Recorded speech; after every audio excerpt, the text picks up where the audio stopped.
ಶುಭೋದಯ, ನಮಸ್ಕಾರ, welcome to Yoyo Kannada. ಈಗ ನೋಡೋಣ ಕರುನಾಡಿನ ಪ್ರಮುಖ 5 ಬ್ರೇಕಿಂಗ್ ನ್ಯೂಸ್ಗಳು.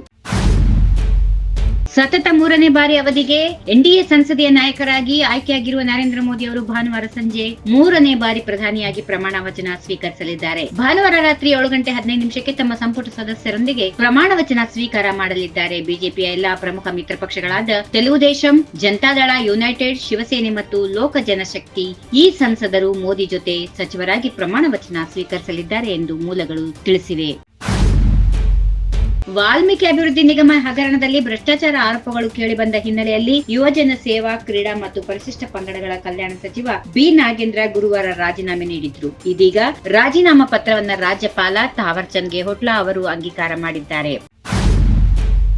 ಪ್ರಧಾನಿ ಮೋದಿ ಅವರ ಸರ್ಕಾರ ರಚನೆ ಮತ್ತು ಸಂಸದರ ಖರೀದಿಯ ಕಸರತ್ತು ಮುಗಿದಿದ್ರೆ ನೊಂದ ನೀಟ್ ಪರೀಕ್ಷಾರ್ಥಿಗಳ ಅಹವಾಲು ಆಲಿಸಲಿ, ನೀಟ್ ಪರೀಕ್ಷೆಯ ಅಕ್ರಮದ ಬಗ್ಗೆ ತನಿಖೆ ಆಗಲಿ ಎಂದು ಸಿಎಂ ಸಿದ್ದರಾಮಯ್ಯ ಒತ್ತಾಯಿಸಿದ್ದಾರೆ. ನೀಟ್ ಫಲಿತಾಂಶದಲ್ಲಿ ಭಾರೀ ಅಕ್ರಮ ನಡೆದಿರಬಹುದಾದ ಶಂಕೆ ದೇಶದಾದ್ಯಂತ ವ್ಯಕ್ತವಾಗ್ತಾ ಇದ್ದು, ಪರೀಕ್ಷೆ ಬರೆದಿರುವ 24 ಲಕ್ಷ ಯುವಜನರು ತಮ್ಮ ಪೋಷಕರಲ್ಲಿ ಮೂಡಿರುವ ಆತಂಕಕ್ಕೆ, ಪರೀಕ್ಷೆಯ ವಿಶ್ವಾಸಾರ್ಹತೆ ಬಗ್ಗೆ ಎದ್ದಿರುವ ಪ್ರಶ್ನೆಗಳಿಗೆ ಎನ್ಟಿಎ ಆಗಲಿ, ಕೇಂದ್ರದ ನರೇಂದ್ರ ಮೋದಿ ಅವರ ಸರ್ಕಾರವಾಗಲಿ ಉತ್ತರಿಸದೆ ಲಕ್ಷಾಂತರ ಯುವಜನರ ಭವಿಷ್ಯವನ್ನ ಮಣ್ಣುಪಾಲು ಮಾಡಿದೆ ಎಂದು ಹೇಳಿದ್ದಾರೆ. ಲೋಕಸಭಾ ಚುನಾವಣೆ ಫಲಿತಾಂಶದ ಬಳಿಕ ಜಿಲ್ಲಾ ಕಾಂಗ್ರೆಸ್ನಲ್ಲಿ ಭಿನ್ನಮತ ಸ್ಫೋಟಿಸಿದ್ದು, ಅಥಣಿ ಶಾಸಕ ಲಕ್ಷ್ಮಣ್ ಸವದಿ ಹಾಗೂ ಕುಡ್ಚಿ ಶಾಸಕ ಮಹೇಂದ್ರ ತಮ್ಮಣ್ಣವರ್ ಈ ಚುನಾವಣೆ ವೇಳೆ ಸಹಕಾರ ನೀಡಿಲ್ಲ ಎಂದು ಸಚಿವ ಸತೀಶ್ ಜಾರಕಿಹೊಳಿ ನೇರವಾಗಿ ಆರೋಪ ಮಾಡಿದ್ದಾರೆ. ಅಥಣಿ ವಿಧಾನಸಭಾ ಕ್ಷೇತ್ರದಲ್ಲಿ ನಮಗೆ 10,000 ಲೀಡ್ ಸಿಕ್ಕರೂ ಸಂತೋಷ ಇತ್ತು, ಆದ್ರೆ 7,000 ಮೈನಸ್ ಆಗಿದ್ದರಿಂದ ನೋವಾಗಿದೆ. ಅನವಶ್ಯಕವಾಗಿ ಯಾರನ್ನೋ ಟಾರ್ಗೆಟ್ ಮಾಡಿಲ್ಲ. ಅಥಣಿ ಕುಡ್ಚಿಯಲ್ಲಿ ಸಮಸ್ಯೆ ಏನಾಗಿದೆ ಎಂಬುದನ್ನ ಕಣ್ಣಾರೆ ಕಂಡಿದ್ದೇನೆ ಎಂದು ಹೇಳಿದರು.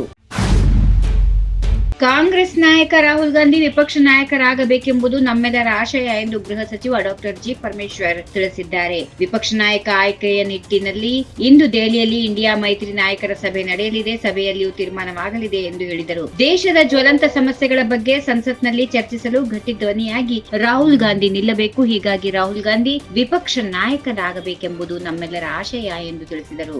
If you like this video, ಬೇಗ ಲೈಕ್ ಮಾಡಿ, ಕಾಮೆಂಟ್ ಮಾಡಿ, ಶೇರ್ ಮಾಡಿ ಹಾಗೂ ಯೋಯೋ ಟಿವಿ ಕನ್ನಡವನ್ನು ಸಬ್ಸ್ಕ್ರೈಬ್ ಮಾಡಿ.